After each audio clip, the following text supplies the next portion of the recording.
Well, several Australian activists who were detained by Israel after attempting to break the naval blockade of Gaza have touched down at Sydney Airport.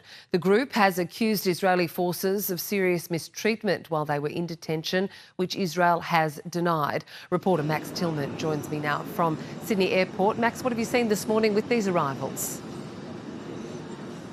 Good morning, Kath. That's right. Well, Juliet Lamont, Abu Bakr Rafiq and Hamish Patterson, 3 of those 7 Australians detained as members of the Global Samud Freedom Flotilla that was intercepted by Israeli authorities late last week, received a thunderous reception when they arrived here this morning at Sydney International Airport. They were met by about 100 supporters as well as members of their family. And as you were saying a little bit earlier, one of the first things they did once they had met those supporters was tell the media about some of those claims of mistreatment by Israeli authorities that they're alleging took place over those 6 days while they were in detention in Israel. Now, some of those allegations include physical beatings, verbal humiliations. In fact, we'd heard from men who were detained at the time that about 80 of them were grouped together in what was best described as a cage and berated by a senior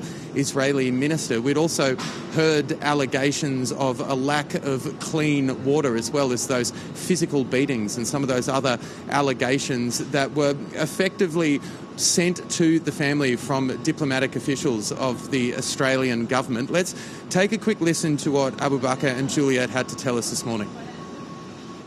We were tortured, we were kicked, punched, spat at, we were refused access to medication, we were refused seeing a doctor, we were refused to see a lawyer. The eyes of the world were on the 500 of us, and that was happening to us. Imagine what is happening to the 11,000 Palestinians in jail, and nobody's watching them. So there's Juliet and Abu Bakr describing some of the allegations they have levelled against the Israeli government concerning their treatment in those 6 days in detention in Israel. In fact, we'd even spoken directly to them at that press conference. One of the questions that the ABC asked was, how many meetings did they have with diplomatic officials of the Australian government in their time in detention? It was Abu Bakr who told us that he can recall only 2 meetings with officials. Now, one of those reports that has been obtained by the ABC is believed to relate to Juliet herself. Some of those allegations include the fact that she was given limited access to fresh water. In fact, she's also mentioned having her head shoved in a physical way by members of the Israeli authorities. Now, the Israeli government have come out and categorically denied that they mistreated any of those detainees. The Australian government have also, from Penny Wong's office, said